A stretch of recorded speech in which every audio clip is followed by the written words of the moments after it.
Bienvenidos y bienvenidas a su programa Monseñor Romero y la misión del Evangelio. Un programa que lleva dos objetivos: conocer a Monseñor Romero y estudiar la Sagrada Escritura con un juicio crítico desde la teología de la liberación. Cada día tendremos un encuentro con Monseñor Romero y con el Dios de Jesús.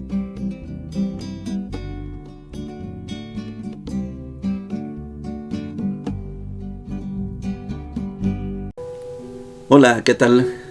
Este es su programa Monseñor Romero y la misión del Evangelio. Sábado 6 de abril. Estamos finalizando la octava de la Pascua. 8 días que se celebran como si fuera un solo día. Igual tenemos la Pascua de Navidad. 8 días que se celebran como si fuera el mismo día del nacimiento de Jesús. Hoy estamos celebrando la resurrección de Jesús. En la segunda parte, en la parte bíblica, les voy a tener que decir una novedad. Yo espero que, sobre todo los que van llegando a este programa, no se nos asusten. Vamos a decir algunas cosas que no son de dominio público. Vamos a esperar cuando lleguemos a la sección bíblica. En la primera parte, Monseñor ya está en El Salvador, ya está en actividades. Hay una palabra que para los que viajan mucho en los aviones se llama jet lag, que significa que hay un desacomodo de la actividad estando en un país para moverse a otro, pero parece que a Monseñor esto no le funciona, no le afecta, porque ya llegó ayer de Costa Rica y hoy está en lo más sencillo del mundo, en el desayuno de consulta, como todos los sábados, un desayuno de consulta con los medios de comunicación. Y ahí tocan temas bien delicados. Digo delicados porque en la coyuntura que está El Salvador en 1979, abril de 1979, no deja de ser peligroso el que la YSAX, la Voz Panamericana, la radio católica, permita campos pagados de los movimientos obreros, estudiantiles, campesinos, campos pagados, donde la mayoría de campos pagados son en contra de las acciones del gobierno. Pero, ¿se permite o no se permite? Bueno, en aquel tiempo no era tan obligatorio, pero Monseñor dice, sí, lo vamos a permitir, pero con algunas condiciones. Ya vamos a oír cuáles son las condiciones. Un segundo elemento es que hay un doctor Méndez, miembro de la Comisión de Derechos Humanos, que intentaron asesinarlo. Bueno, le cayó un balazo en la pierna y está en el hospital, está cuidándose. Pero este es el ambiente. A todo aquel que opina en contra del gobierno le esperan atentados como este. De milagro, el doctor Méndez no fue alcanzado en un órgano vital. La pierna es una pierna y fácil de curar, digamos. Después Monseñor se reúne con el señor periodista Lewis Wilton, que es miembro de Prensa Asociada. Cuando usted vea Prensa Asociada en las noticias está la A y la P, Associated Press, una cosa así, pero es Prensa Asociada. Quieren saber cómo está la situación del país y cómo está la iglesia.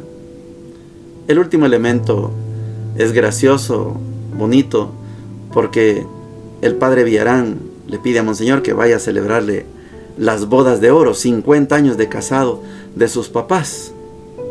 Y Monseñor va a Candelaria, Cujatlán, muy bien. Pero a la hora de la ceremonia, uno de sus hijos también se pone de rodillas junto con su papá, porque el papá cumple 50 años y el hijo cumple 25. Entonces él y su esposa se hincan como si estuvieran participando en la ceremonia. Es una cosa bonita para los que tenemos la experiencia del sacerdocio, hay sorpresas como estas que hacen más engalanada la celebración. Celebrar 50 años del papá y los 50 años de un hermano, eso es genial. Que haya un hijo y el papá celebrando el mismo día los 25 y los 50 años, es una celebración para el recuerdo. Oigamos a Monseñor. Sábado 21 de abril. Tuvimos, como todos los sábados, nuestro desayuno de consulta con los medios de comunicación social. Estudiamos ciertas solicitudes que hacen organizaciones de obreros o campesinos para tener campos pagados en la emisora católica. Así también la Comisión de Derechos Humanos de El Salvador pide un espacio en nuestra radio. Se admitió, pero exigiendo también la censura de todo lo que se publique. Se planificó para el 1 de mayo programaciones especiales en que se dé a conocer la doctrina de la Iglesia sobre el obrero, sobre el trabajo. Se citaran textos que están muy numerosos del Papa Juan Pablo, hablando principalmente a los obreros. En esta reunión también consulté la actuación que debe tenerse en Roma con motivo de mi próximo viaje y de la entrevista que, primero Dios, tendré con el Santo Padre. Se hicieron revelaciones muy graves acerca de la connivencia de ciertos actos violentos y asesinatos, connivencia con el gobierno.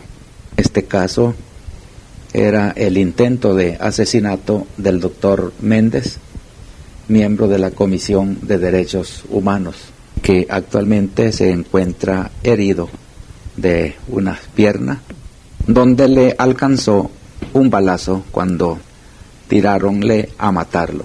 Para mañana, si Dios quiere, por la noche, haré una visita a este colaborador que ha enfrentado el riesgo próximo de un asesinato en su propia vida. Se habló también de otros trabajos de los medios de comunicación social. Hacia las 11:30 tuve una entrevista de prensa con el señor Lewis Wheaton, miembro de Prensa Asociada, en nombre de la cual me hizo la entrevista sobre la situación de la Iglesia en este país y sobre algunos puntos doctrinales de nuestra pastoral. Invitado por el padre Modesto Villarán, fui a Candelaria, Cuscatlán, a celebrar la misa del papá y mamá del padre Villarán, quienes cumplen 50 años de casados.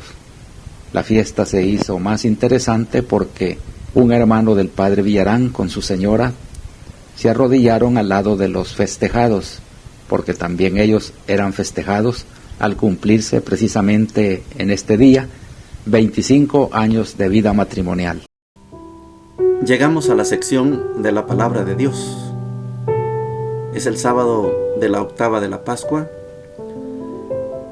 y estamos en los evangelios, estamos celebrando la resurrección de Jesús como si fuera el mismo día domingo, el mismo día primero de la semana, como si fuera en el momento preciso de la resurrección. Y como primera lectura hemos estado estudiando a los Hechos de los Apóstoles. Hoy estamos en el capítulo 4, versículos del 13 al 21, y dice lo siguiente: Los miembros del Sanedrín estaban asombrados de la seguridad con que Pedro y Juan hablaban, a pesar de ser personas poco instruidas y sin cultura. Reconocieron que eran los que habían acompañado a Jesús, pero no podían aplicarles nada porque el hombre que había sido curado estaba de pie al lado de ellos. Entonces les ordenaron salir del Sanedrín y comenzaron a deliberar diciendo: ¿qué haremos con estos hombres?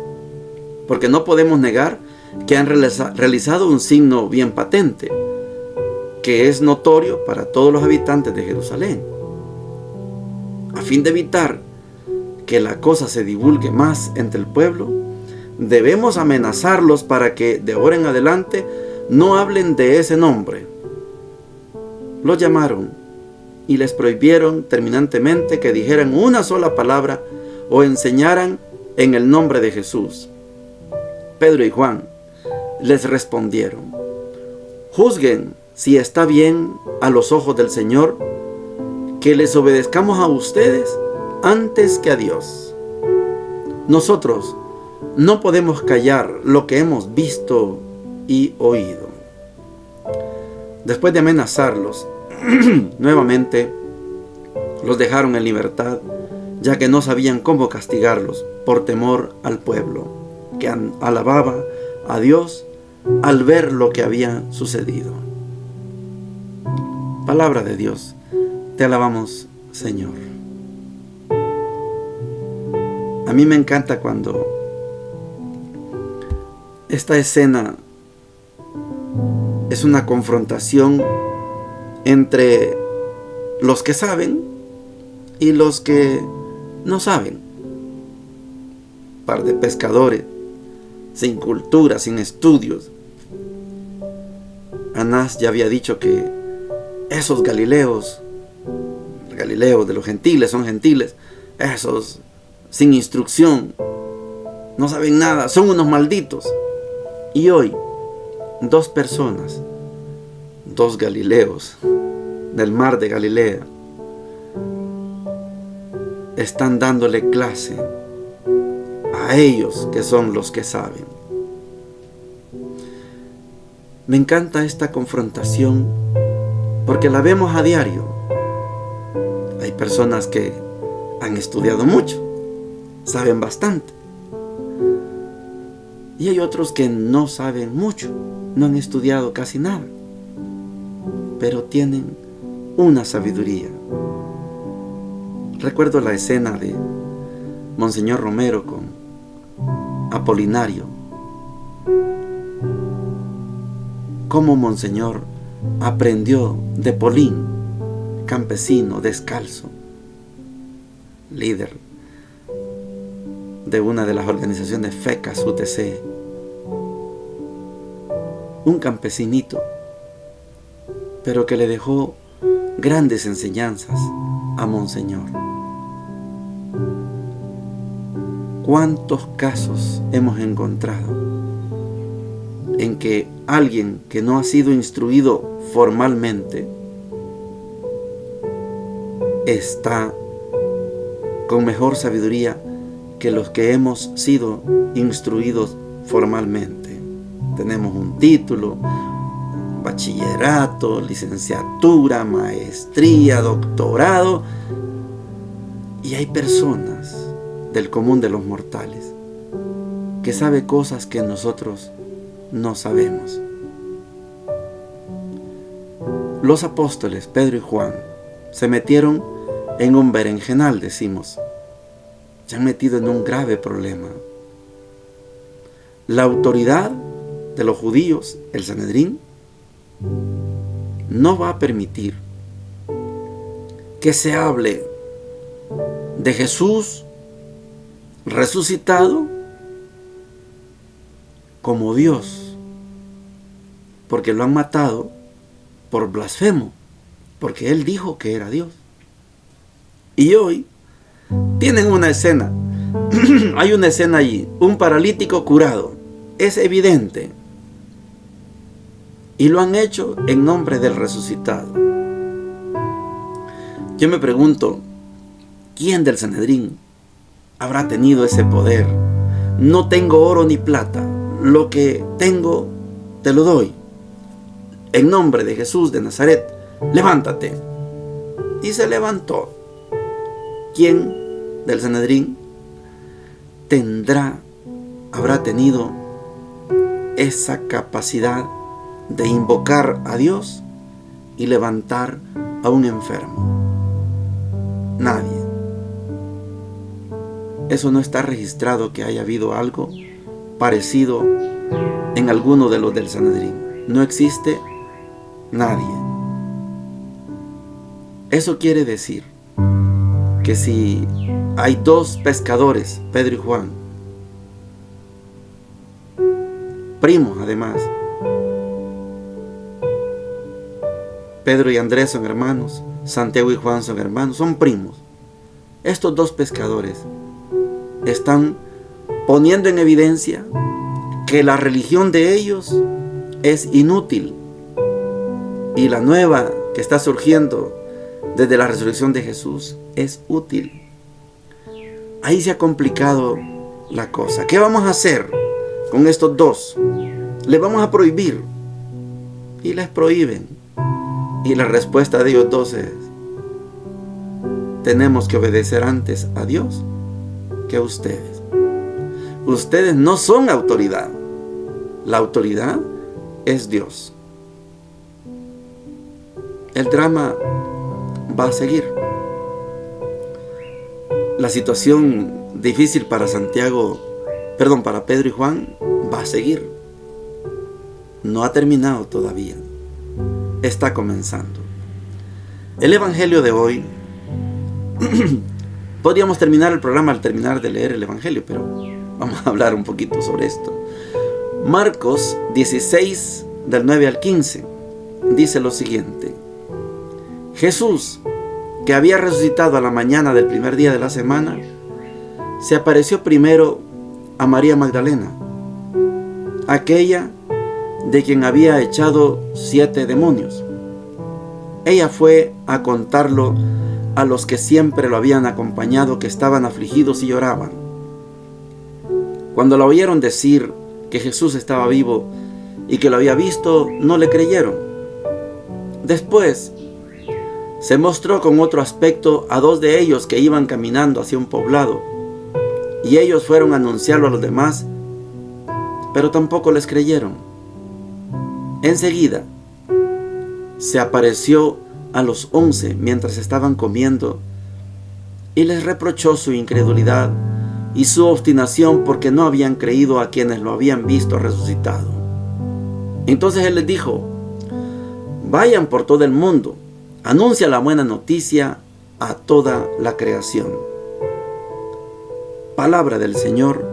Gloria y honor a ti, Señor Jesús. Podríamos apagar ahorita el programa, cerrarlo aquí y ya terminar y decirles bendiciones para todos y para todas, pero no, porque todo esto que está descrito hoy no es de Marcos. El Evangelio de Marcos finaliza en el capítulo 16, versículo 8, del 9 al 15. ¿Y eso qué es? Son retazos de los otros evangelios que los pusieron ahí. ¿Con qué intención? Es que Marcos no hablaba de la resurrección. Marcos 16:8, las mujeres salen corriendo y no dijeron nada a nadie por miedo. No dijeron nada. No puede ser que termine así el evangelio. Arrancaron un pedazo de Mateo, uno de Lucas, uno de Juan, y se lo pusieron a Marcos. Así funciona.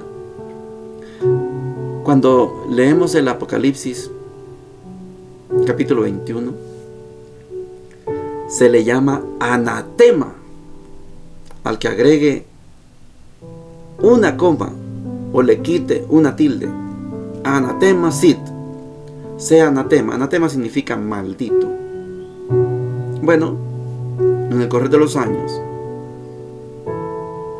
los estudiosos de los libros sagrados dijeron: no puede ser que Marcos quede así. Todos hablan de la resurrección, Marcos no. Entonces vinieron y arrancaron y pegaron ahí. A la primera mujer a la que se le apareció, según Juan, ¿se acuerda la escena?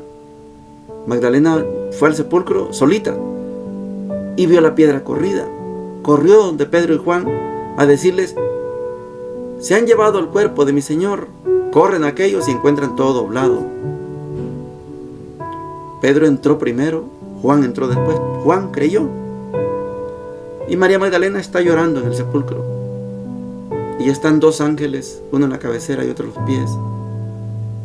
Cuando se da vuelta, mira a un tipo ahí. Y resulta que es Jesús, pero ella no lo conoce. Pero cuando él le dice María, ella cae en la cuenta, María. Entonces es el maestro. Es el maestro. Esta es la primera aparición de la que habla Marcos. Pero contradice porque Marcos había descrito que María Magdalena y la otra María habían llegado al sepulcro. Y les dice, díganle a los otros que se vayan para Galilea, allá me verán. Y ellas no dijeron nada a nadie. Entonces hay una contradicción. No fue la primera, es que fueron dos. Bueno. Y después se le aparece a dos que van de camino. Son los discípulos de Maús, Lucas 24. Y después se aparece a los 11 que están comiendo y le reclama su incredulidad. Eso es Juan. Así está armado este evangelio. No debió escribirse nada más después del capítulo 16, versículo 8. No. Y por eso podemos prescindir. Podemos no leerlo. Pero la iglesia no lo ha quitado todavía. Ojalá que lo quiten algún día. Porque no es propio de Marcos. El estilo literario de Marcos es llevarnos a conocer y reconocer a Jesús como el Hijo de Dios en la cruz.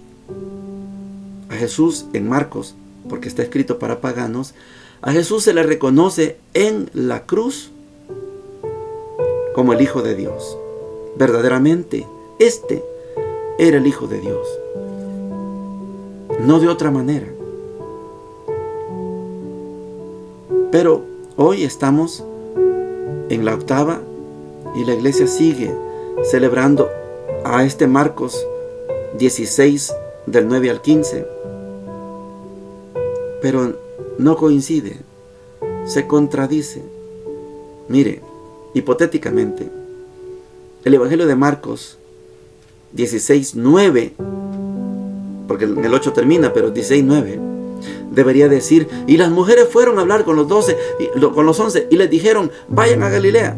Pero no es eso lo que está poniendo este estudioso de los libros santos aquí. Lo que hace es un resumen.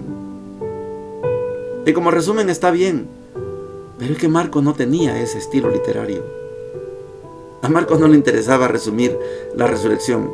A Marcos le interesaba que reconociéramos, que reconozcamos a Jesús como el Hijo de Dios, pero en la cruz, no de otra manera, no en la resurrección. Allá estaba Marcos hablando de Jesús en la cruz. Allá está Lucas, que la comunidad continúa. Allá está Mateo, que Jesús es el nuevo Moisés, y como nuevo Moisés trae una nueva ley, instaura un nuevo pueblo. Allá está Juan. Jesús terminó su trabajo aquí y se va al cielo, si él ya era Dios. Marcos, para conservarlo íntegro, tenemos que decir, Marcos terminó en el capítulo 16, versículo 8. No más. Capítulo 16, versículo 8. Ahí termina Marcos. Esto es un resumen bien intencionado si quieren, porque quieren que Marcos hable de la resurrección, pero esa no es la intención de Marcos. Marcos solo habla de Jesús en la cruz. Ahí hay que reconocer a Jesús en la cruz. Ese que ustedes mataron, ese es nuestro Dios. Este es el Hijo de Dios. Así debería ser la escena. Por eso les decía, este programa pudo haber terminado al terminar de leer el Evangelio de Marcos, porque no es Marcos el que está hablando ahí. Ahí está hablando Mateo, Lucas y Juan. Y esta lectura es según San Marcos. Esperando en Dios que no se nos asusten con esto, hay estudios suficientes para decir que Marcos terminó en el capítulo 16, versículo 8. Eso que hemos leído del 9 al 15 no es de Marcos. Sí, muchas gracias, nos sirve como una síntesis, sí, pero no. Como un resumen, sí, pero no. no es de Marcos. Estamos en la octava de la Pascua de Resurrección y por eso entendemos que la Iglesia quiere que tengamos estos conocimientos como un resumen de la vida de Jesús, como un resumen de la resurrección de Jesús. Bendiciones para todos. Hemos presentado Monseñor Romero y la misión del Evangelio. Hasta la próxima.